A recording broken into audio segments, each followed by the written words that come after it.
Hellenistic period का दूसरा इंतहाई अहम जो फ़िलोसॉफ़िकल स्कूल है उसका नाम है स्टोइक्स। अंग्रेज़ी का लफ्ज़ स्टोइक जो है वो तो आपने सुना ही होगा। इसका मतलब है कोई ऐसा फ़र्द जिसके ऊपर जितनी मर्ज़ी मुसीबतें हों, मसाइल हों, उसको कोई असर नहीं होता, वो बिल्कुल अपनी जगह कायम रहता है। स्टोइसिज़म को फाउंड किया, उसका जो पहला उस्ताद था उसका नाम था ज़ीनो ऑफ सिटियम। ये ज़ीनो ऑफ अलेया से मुख्तलिफ है। 3rd सेंचुरी BC में लगभग ये नुक्ता नज़र पैदा हुआ। जो स्टोइक्स थे वो भी सिनिक्स से मुतासिर थे, काफ़ी हद तक मुतासिर थे। सिर्फ उनके और सिनिक्स के दरमियान अगर एक मेन डिफरेंस था तो वो ये था कि स्टोइक्स जो थे वो गुर्बत अपनी ज़िंदगी पर लागू नहीं किया करते थे। बाकी बहुत सारी हवाले से, बहुत सारी मुख्तलिफ़ चीज़ों के हवाले से उनकी सोच मिलती जुलती थी, मगर इसमें उनका एक बुनियादी इख्तलाफ था। स्टोइक्स ने रोम पर बहुत बड़ा असर किया।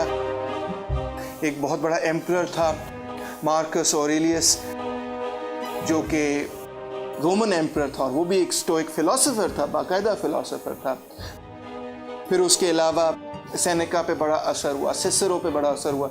बल्कि ये कहना गलत नहीं होगा कि रोम की जो बुनियादी फ़िलोसॉफ़िकल व्यूज़ थे, जो फ़लसफ़ियाना बुनियाद थी एक तरह से, वो स्टोइसिज़म ही थी। स्टोइसिज़म को 3 हिस्सों में तकसीम किया जा सकता है। एक उनकी जो लॉजिक पे ख़यालात थे, दूसरा उनके जो मादे पे, फ़िज़िक्स पे, मैटर पे जो ख़यालात थे, और तीसरे लेवल पे उनके जो एथिक्स पे ख़यालात थे। और एथिक्स के हवाले से लोग उनको सबसे ज़्यादा जानते पहचानते हैं, मगर बाकी दो पे भी हम थोड़ी सी बात करना चाहेंगे। सबसे पहले लॉजिक, किस तरह से वो देखते थे, इल्म क्या है, दुनिया क्या है, दिमाग क्या है, रूह क्या है। स्टोइक्स ये कहते हैं कि जब इंसान पैदा होता है तो उसके दिमाग में कोई चीज़ नहीं होती। वो बिल्कुल, उसका दिमाग एक कोरे कागज़ की तरह होता है कि जिसके ऊपर कुछ भी लिखा जा सकता है। मोम की तरह होता है कि जिसके अंदर किसी किस्म का भी इम्प्रेशन पैदा किया जा सकता है, किसी किस्म की भी छाप पैदा की जा सकती है। ये जो छाप है दिमाग पर, ये किस तरह पैदा होती है? हमारे सेंसेस से पैदा होती है, जो हम आँखों से देखते हैं, जिस्म से महसूस करते हैं, कानों से सुनते हैं, ज़बान पे चखते हैं। ये जो सेंसेस से इंफॉर्मेशन हमें मिलती है, इसके नतीजे में हमारे जहन के अंदर एक दलील पैदा होती है। उस दलील को या तो हम कबूल करें या रिजेक्ट करें। अगर हम कबूल करें तो उसके नतीजे में, और या रिजेक्ट करें, दोनों के नतीजे में मज़ीद और दलाइल पैदा होते हैं, और इस तरह हमारी सोच जो है वो आगे बढ़ती चली जाती है। इसका मतलब ये है कि इल्म जो है वो हम इस तरह से हासिल कर सकते हैं कि अगर हम अपने इर्द गिर्द लोगों के साथ अपनी नुक्ता नज़र शेयर करें और उनके साथ शेयर करके देखें, टेस्ट करें, डायलेक्टिक्स में टेस्ट करें कि हमारा नुक्ता नज़र दुरुस्त है या गलत है। जो हमारी जजमेंट है, इंसानियत की जजमेंट है, उसके अदालत में अपना नुक्ता नज़र पेश करें। स्टोइक्स ने एरिस्टोटल के लॉजिक से के अंदर मज़ीद एक और इजाफा किया। जहाँ एरिस्टोटल के लॉजिक को हम सोलोजिस्टिक लॉजिक कहते हैं, स्टोइक्स के लॉजिक को हम प्रोपोजिशनल लॉजिक कहते हैं। प्रोपोजिशनल लॉजिक क्या होता है, इसका क्या मतलब है? बुनियादी तौर पे उन्होंने इस चीज़ को समझने की कोशिश की कि एंड, और, इफ़, देन जैसे जो ऑपरेटर्स हैं, इनसे क्या चीज़ें अखज़ की जा सकती हैं। अगर हम कहते हैं दिस एंड दैट, या दिस और that, if this then that, तो इससे क्या नताइज निकलते हैं, क्या इनएविटेबल कंक्लूजन्स निकलते हैं। इसका मतलब ये है कि एरिस्टोटल के सिलोजिज्म को हम प्रोपोजिशनल लॉजिक में ज़रूर डाल सकते हैं, मगर प्रोपोजिशनल लॉजिक को हम एरिस्टोटल की सिलोजिस्टिक शक्ल में नहीं डाल सकते। मैंने बड़े मोटे मोटे लफ्ज़ इस्तेमाल किए, और हो सकता है आप में से कुछ लोग कहेंगे ये तो सर के ऊपर से निकल गए हैं। तो मैं आराम से आसान करके आपको ये बात समझाता हूँ। फ़र्ज़ करें इसी तरह 3 स्टेटमेंट्स की आर्ग्यूमेंट है। अगर बाहर आज बारिश हो रही है तो फिर मैं बाहर चलने फिरने नहीं जाऊंगा। Number 1 statement. नंबर 2 स्टेटमेंट, बाहर बारिश हो रही है, ये दूसरा प्रेमिस। कंक्लूजन, लिहाजा मैं आज बाहर चलने फिरने नहीं जाऊंगा। इसका मतलब इसको इस शक्ल में दिया जा सकता है, if P then Q। Number 2 P, number 3 therefore Q। अगर P सच है तो Q भी सच साबित होगा, क्योंकि P सच है लिहाजा Q जो है वो भी एक दुरुस्त चीज़। इसको हम कहते हैं प्रोपोजिशनल लॉजिक। इसमें जो लेटर्स हैं P और Q वो टर्म्स नहीं है, मगर मुकम्मल तौर पे दलाइल हैं, प्रोपोजिशंस हैं। दूसरा उनकी फ़िज़िक्स के हवाले से है कि वो कुदरत की इबादत किया करते थे। वो समझते थे कुदरत जो है वो सब कुछ है, हम इंसान भी कुदरत का हिस्सा है और कुदरत जो है वो इंसान का हिस्सा है। एक यूनिफाइंग स्पिरिट है, एक ही किस्म की रूह है जो कुदरत के अंदर भी है, जो हमारे अंदर भी है, मादे के अंदर भी है, ऑर्गेनिक मादे के अंदर भी है, जिस तरह इंसान जो जिंदा मादा है उसके अंदर है और जो मुर्दा मादा है उसके अंदर है। नेचर को, कुदरत को दो हिस्सों में तकसीम करते, एक को वो कहते थे एक्टिव, दूसरे को वो कहते थे पैसिव। एक्टिव वो थी जिसको वो कहते हैं स्पिरिट यानी कि सोच, और पैसिव वो जो कि मादा है, जो सोच नहीं रखता। इसके साथ साथ वो ये समझते थे कि इंसान जो है और मादा जो है वो एक दूसरे के आइडेंटिकल हैं, बिल्कुल एक दूसरे के बराबर है।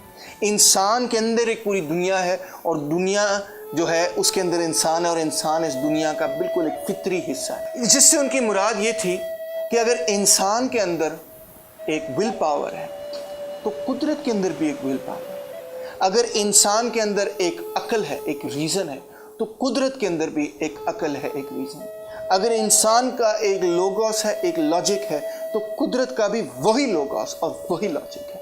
यानी इंसान के अंदर जो चीज़ें हैं, जहन के अंदर या जिस्म के अंदर, वही चीज़ें कुदरत के अंदर हैं। इसका मतलब ये है कि स्पिरिट और मैटर के अंदर कोई तजाद नहीं है। जो अकल है, जो रीज़न है, जो सोच की दुनिया है, जो वो तसव्वुराती प्लेटो की दुनिया थी, और जो मादी दुनिया है, वो को दो अलग-अलग दुनिया नहीं है, बल्कि वो एक ही दुनिया है। यानी कि प्लेटो की जो थियरी ऑफ फॉर्म्स है उसको मुकम्मल तौर पे यहाँ पे चैलेंज किया जा रहा है, यानी कि प्लेटो के ड्यूलिज्म को चैलेंज किया जा रहा है और मोनिस्ट थियरी जो है वो प्रेजेंट की जा रही है। वो ये समझते थे कि कायनात जो है वो एक मादी चीज़ भी है, मादे की बनी हुई चीज़ भी है, और एक ऐसी चीज़ है जिसके अंदर एक किस्म की अकल भी मौजूद है। वो उसको कुदरत कहते थे या उसको खुदा भी कहते थे। लिहाजा तमाम ज़िंदगी का मकसद और फ़लसफ़े का मकसद और चीज़ों को समझने का मकसद ये है कि कुदरत के साथ एक हो जाना। इसी से मुझे एक लतीफ़ा याद आता है कि एक दफ़ा एक स्टोइक फ़िलासफ़र एक हॉट डॉग वेंडर वाले के पास गया और उसने उसको कहा, make me one with everything, यानी कि मुझे कुदरत के साथ एक बना दो। बुद्धिस्ट के बारे में भी ये कहा जाता है और हिंदू फ़िलासफ़ी के अंदर, ईस्टर्न फ़िलासफ़ी के अंदर भी ये ख़्याल जो है वो पाया जाता है। लिहाजा स्टोइसिज्म जो है वो इसमें कोई शक नहीं कि ईस्टर्न फ़िलासफ़ी से बहुत हद तक मुतासिर था।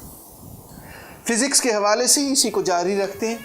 वो ये कहते थे कि मादे को 4 हवालों से समझा जा सकता है। पहले सब्सटेंस, दूसरा उनकी क्वालिटी, तीसरा उनकी डिस्पोजिशन और चौथा उनकी रिलेटिव डिस्पोजिशन। सब्सटेंस क्या है?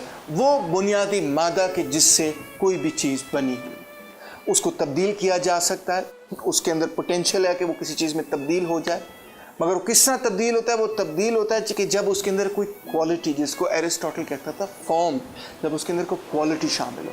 क्वालिटी जो है वो मादे को ऑर्गेनाइज करती है, उसको मुनज़्ज़म करती है, उसको कुछ शक्ल, उसको कुछ तरतीब देती है। और क्वालिटी जो है वो एक्टिव सब्सटेंस है कि जो कि मादे को तब्दील करे, यानी कि वो कुव्वत है, वो रीज़न है, वो अकल है, वो लोगोस है, वो लॉजिक है, वो मंतक है जो कि सब्सटेंस को, मादे को तब्दील करता है। मादा एक पैसिव चीज़ है और क्वालिटी जो है वो एक एक्टिव चीज़ है। तो वो एक्टिव चीज़ पैसिव चीज़ को की शक्ल तब्दील करके उसको एक और चीज़ बनाती है, और जो वो चीज़ बनाती है उसको हम कहते हैं उसकी डिस्पोजिशन। डिस्पोजिशन उसके फीचर्स हैं, उसके कैरेक्टरिस्टिक्स हैं, उसकी प्रॉपर्टीज़ हैं, उनकी सिफतें हैं। मिसाल के तौर पे क्या कि उसका कितना बड़ा साइज़ है, उसकी क्या शेप है, वो किस एक्शन में है, वो किस पोस्चर में है, वो किस तरह से चल रही है वगैरह, क्या कर रही है। और आखिर में उसकी रिलेटिव डिस्पोजिशन, जिससे उनकी मुराद ये थी कि दूसरी चीज़ों की बनिस्बत के मुकाबले में, के रिलेशन के हवाले से, उनके रिश्ते में वो किधर खड़ी हैं, टाइम और स्पेस में वो किधर खड़ी हैं, दूसरी चीज़ों के हवाले से वो क्या कर रही हैं, क्या नहीं कर रही हैं, और बड़ी हैं, छोटी हैं, किस तरह। इसके साथ साथ बिल्कुल एरिस्टोटल की तरह उनका ये नुक्ता नज़र था कि हर चीज़ एक टेलियोलॉजी में है। लिहाजा हमारी ज़िंदगी कुदरत की ज़िंदगी का एक मुकद्दर है, एक मंजिल है जिस मंजिल की तरफ वो जा रही, एक लॉज ऑफ फेट है जिनसे बाहर नहीं निकला जा सकता, जिनसे बचा नहीं जा सकता। ग्रीक्स में वैसे ही आपको मैंने पहले भी बताया था कि फेटलिज्म का नुक्ता नज़र बहुत स्ट्रॉन्ग था, स्टोइक्स में भी बहुत स्ट्रॉन्ग था। इसका मतलब है कुदरत जो है, नेचर जो है, वो अपने एक लॉजिक के हवाले से काम करती, अपनी एक फेट के हवाले से काम करती। اور انسان کی جو سول ہے، انسان کی جو روح ہے، ایون جانوروں کی جو روح اور سول ہے، وہ ایک قدرتی آگ کے اندر، ایک پریمورڈیل فائر کے اندر جو ہے وہ جذب ہو سکتی ہے، اور وہ اس فیٹ کا، اس منزل کا، اس مقدر کا حصہ بن سکتی ہے۔